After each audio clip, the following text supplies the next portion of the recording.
इस वीडियो में हम बात करेंगे कि आप अपने एसबीआई के नेट बैंकिंग को कैसे घर बैठे ऑनलाइन अप्लाई कर सकते हैं। उसके लिए सबसे पहले आपको आपके मोबाइल में या फिर कंप्यूटर में कोई भी ब्राउजर को ओपन कर लेना है और टाइप करना है एसबीआई नेट बैंकिंग और उसको सर्च कर लेना है। आप जैसे ही एसबीआई नेट बैंकिंग इसको सर्च करेंगे तो आपके पास काफ़ी सारे रिजल्ट्स आ जाएंगे, जिसमें सबसे पहले लिंक होगी लॉगिन टू ऑनलाइन एसबीआई। ये साइट आप ध्यान में रखिएगा, retail.onlinesbi.com। इस साइट को ही आपको ओपन कर लेना है। तो यहाँ पर से इसको ओपन कर लेना है और आपके पास कुछ इस तरह का यूजर इंटरफेस आ जाएगा। तो उसके बाद आपको यहाँ पर कंटिन्यू टू लॉगिन पर क्लिक कर देना है और आप एसबीआई इंटरनेट बैंकिंग के लॉगिन पे रिडायरेक्ट हो जाएंगे। यहाँ पर अगर आपके पास पहले से अकाउंट है तो यहाँ पर से आप यूजर नेम, पासवर्ड और कैप्चा एंटर करके सीधा ही इसमें लॉगिन हो सकते हैं। लेकिन आपको नया इंटरनेट बैंकिंग अप्लाई करना है तो उसके लिए यहाँ पर आपको न्यू यूज़र रजिस्टर हेयर पर क्लिक कर देना है और कुछ इस तरह का यूज़र इंटरफेस आ जाएगा। तो यहाँ पर आप क्लिक करेंगे तो आपके पास दो ऑप्शंस आ जाएंगे, न्यू यूज़र रजिस्ट्रेशन और एक्टिवेशन ऑफ यूज़र नेम। अगर आपको यूज़र नेम को एक्टिव करना है तो यहाँ पर आप क्लिक कर लेंगे, लेकिन हमें नया ही रजिस्ट्रेशन करना है तो आपको यहाँ पर न्यू यूज़र रजिस्ट्रेशन पर क्लिक कर देना है और यहाँ पर नेक्स्ट पर चले जाना है। इंटरनेट बैंकिंग के लिए अप्लाई करने के लिए सबसे पहले यहाँ पर आपको आपका बैंक का अकाउंट नंबर ऐड कर देना है और यहाँ पर आपको आपका CIF नंबर एंटर कर देना है। अकाउंट नंबर और CIF नंबर आपको पासबुक में या फिर आपके बैंक के स्टेटमेंट में सीधा ही मिल जाएगा। और यहाँ पर आपको आपका ब्रांच का कोड जो भी है वो एंटर कर देना है। अगर आप चाहे तो यहाँ पर से ब्रांच कोड को सर्च भी कर सकते हैं। ब्रांच कोड 5 कैरेक्टर का आएगा और यहाँ पर से आप अपने कंट्री को सिलेक्ट कर लेंगे। यहाँ पर आप इंडिया को सिलेक्ट कर लेंगे और यहाँ पर आपको आपका बैंक के साथ जो भी मोबाइल नंबर रजिस्टर है वो आपको यहाँ पर एंटर कर देना है और यहाँ पर आपको फैसिलिटी रिक्वायर्ड पर क्लिक कर देना है और यहाँ पर आपको फुल ट्रांजैक्शन राइट्स पर क्लिक कर देना है। ये वाला कैप्चा आप यहाँ पर एंटर कर देंगे। सभी डिटेल्स फिल करने के बाद यहाँ पर आप सबमिट पर क्लिक कर लेंगे और आपके रजिस्टर्ड मोबाइल नंबर के ऊपर एक OTP आएगा जो कि आपको यहाँ पर एंटर कर देना है और कंफर्म पर क्लिक कर देना है। अगर आपके पास ATM कार्ड है तो आप ब्रांच में जाए बिना ही अपना नेट बैंकिंग शुरू कर सकते हैं। तो इस केस में आपको यहाँ पर टिक कर लेना है। और अगर आपके पास ATM नहीं है तो आपको ब्रांच की विजिट करनी होगी, तो यहाँ पर आपको उसके लिए क्लिक कर लेना है। लेकिन हमारे केस में हमारे पास ATM कार्ड है तो मैं यहाँ पर क्लिक कर देता हूँ और यहाँ पर आपको सबमिट पर क्लिक कर देना है और आपको आपके ATM कार्ड की डिटेल शो कर दी जाएगी। यहाँ पर आपका ATM कार्ड का नंबर, यहाँ पर आपका ATM कार्ड पे जो भी नेम है वो और उसका स्टेटस क्या है, एक्टिव डीएक्टिव, वो आपको यहाँ पर शो कर दिया जाएगा। मेरे बैंक अकाउंट में सिर्फ एक ही ATM कार्ड है। अगर आपके अकाउंट में एक से ज़्यादा ATM कार्ड है तो वो डिटेल्स आपको यहाँ पर शो कर दिया जाएगा। और आपको जिस भी ATM के ऊपर नेट बैंकिंग शुरू करना है उसको यहाँ पर से आपको सिलेक्ट कर लेना है। तो मैं यहाँ पर से इसको सिलेक्ट कर लेता हूँ और बाद में आपको यहाँ पर कंफर्म पर क्लिक कर देना है और उसके बाद आपके पास कुछ इस तरह का यूजर इंटरफेस आ जाएगा। सबसे पहले तो आपको आपके ATM कार्ड का जो भी नंबर है वो यहाँ पर शो कर दिया जाएगा और यहाँ पर आपको आपके ATM कार्ड की एक्सपायरी डेट डाल देनी है। यहाँ पर से आप उसका जो भी मंथ है वो डाल देंगे और यहाँ पर से आपको एक्सपायरी जो भी ईयर है वो सिलेक्ट कर लेना है। आप यहाँ पर से सिलेक्ट कर लेंगे और यहाँ पर आपका ATM में जिस तरह नाम है बिल्कुल उसी तरह ही यहाँ पर आपको एंटर कर देना है और आपके ATM का जो भी पिन है वो आपको यहाँ पर 4 अंकों का पिन यानी कि ATM का पिन जो है वो डाल देना है और यहाँ पर आपको ये वाला जो भी कैप्चा है वो आपको यहाँ पर फिल कर देना है। सभी डिटेल्स फिल करने के बाद आपको यहाँ पर प्रोसीड पर क्लिक कर देना है और आपके पास कुछ इस तरह का यूजर इंटरफेस आ जाएगा।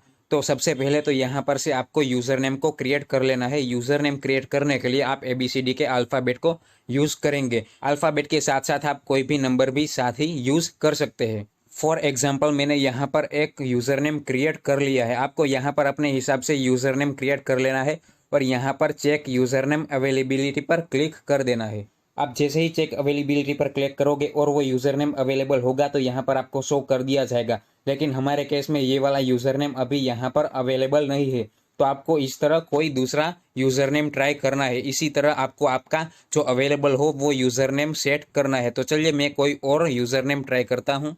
तो मैंने अपने हिसाब से यूज़र नेम को सेट कर दिया है और यहाँ पर से आपको आपका पासवर्ड क्रिएट कर लेना है। यहाँ पर आप जो पासवर्ड क्रिएट करेंगे उसमें कैपिटल में अल्फ़ाबेट होना चाहिए, स्मॉल ABCD में अल्फ़ाबेट होना चाहिए और कोई नंबर भी होना चाहिए। और कम से कम एक स्पेशल कैरेक्टर भी होना चाहिए। इसी तरह का आपको पासवर्ड क्रिएट कर लेना है। यहाँ पर आपको स्क्रीन पर शो कर रहा होगा, एग्जाम्पल के तौर पर कुछ इस तरह का आपको पासवर्ड क्रिएट कर देना है। और यहाँ पर आप जो पासवर्ड क्रिएट करेंगे यही वाला पासवर्ड आपको यहाँ पर एंटर कर देना है और यहाँ पर आपको एग्रीमेंट पर क्लिक कर देना है। सभी डिटेल्स ऐड करने के बाद आपको यहाँ पर सबमिट पर क्लिक कर देना है और आपके पास कुछ इस तरह का मैसेज आ जाएगा, successfully registered for internet banking. आप इंटरनेट बैंकिंग के लिए सक्सेसफुली रजिस्टर कर लेंगे। तो उसके बाद आपको क्लोज कर देना है। क्लोज करने के बाद आप ऑनलाइन एसबीआई के होम पेज पर चले जाएंगे। यहाँ पर आपको आपका यूजर नेम टाइप कर देना है जो कि आपने यूजर नेम सेट किया था और यहाँ पर आपने जो पासवर्ड रखा था वो पासवर्ड यहाँ पर एंटर कर देना है। यूजर नेम और पासवर्ड एंटर करने के बाद यहाँ पर आपको कैप्चा एंटर कर लेना है। कैप्चा आप इमेज से एंटर कर सकते हैं या फिर अगर आप चाहे तो ऑडियो से भी एंटर कर सकते हैं। तो मैं कैप्चा ऑडियो के जरिए एंटर करने वाला हूं। तो मैं यहाँ पर ऑडियो पर क्लिक कर लूंगा और यहाँ पर जैसे ही हम क्लिक करेंगे तो कैप्चा यहाँ पर बोलने लगेंगे।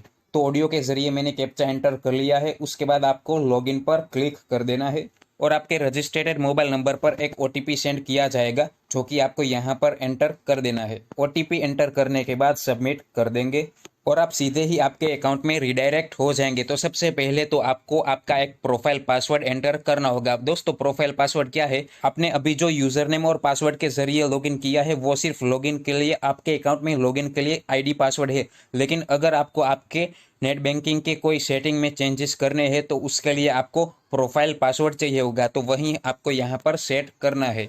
आप जो प्रोफाइल पासवर्ड क्रिएट करेंगे वो कम से कम 8 और ज़्यादा से ज़्यादा 20 कैरेक्टर का होना चाहिए और आप जो पासवर्ड क्रिएट करेंगे उसमें कम से कम एक कैपिटल में लेटर होना चाहिए, एक डिजिट होना चाहिए और एक स्पेशल कैरेक्टर होना चाहिए। तो चलिए मैं अपना प्रोफाइल पासवर्ड क्रिएट कर लेता हूं। आपको यहाँ पर साइड में स्क्रीन में एग्जांपल के तौर पर एक प्रोफाइल पासवर्ड दिख रहा होगा। इसी तरह आपको प्रोफाइल पासवर्ड क्रिएट करना है, लेकिन हार्ड क्रिएट करना है ताकि आपका प्रोफाइल पासवर्ड कोई आसानी से गेस ना कर सके। मैंने अपना प्रोफाइल पासवर्ड क्रिएट कर लिया है। यहाँ पर आपको वही पासवर्ड वापस से डालना है कंफर्म करने के लिए। पासवर्ड यहाँ पर डालने के बाद आपको यहाँ पर हिंट क्वेश्चन पर टैप करके यहाँ पर से कोई एक क्वेश्चन सिलेक्ट कर लेना है ताकि जब आप आपका आईडी या फिर पासवर्ड भूल जाए तो इस क्वेश्चन के आंसर के जरिए आप अपना अकाउंट रिकवर कर सकेंगे। तो मैंने अपना क्वेश्चन सिलेक्ट कर लिया है। उसके बाद यहाँ पर आप उसका जो भी आंसर है वो आंसर लिख देंगे। दोस्तों याद रखना, आप यहाँ पर जो भी क्वेश्चन और आंसर देंगे, आप अगर आपका पासवर्ड भूल जाते हैं तो उस वक्त आपको उसका आंसर देना होगा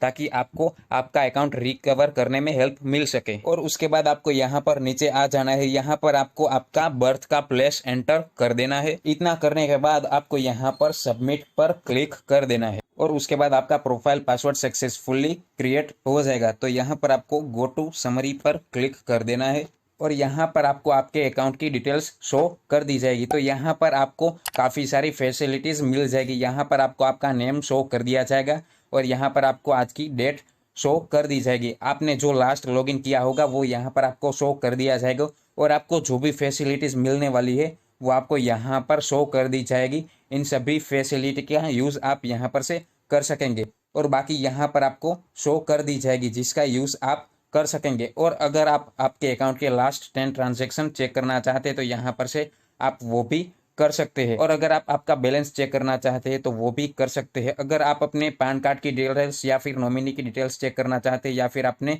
ब्रांच की डिटेल्स चेक करना चाहते हैं, आपकी ब्रांच कौन सी है वो यहाँ पर से आपको शो कर दी जाएगी। तो यहाँ पर मैं click here to last 10 transaction पर क्लिक कर लेता हूँ। तो यहाँ पर सबसे पहले तो आपको आपके अकाउंट की A to Z डिटेल्स जो है वो शो कर दी जाएगी और अगर आप नीचे स्लाइड करोगे तो यहाँ पर आपको आपके अकाउंट के लास्ट 10 ट्रांजेक्शन शो कर दिए जाएंगे। मेरे अकाउंट में अभी ज़्यादा ट्रांजेक्शन नहीं हुई है क्योंकि ये अभी बिल्कुल नया है।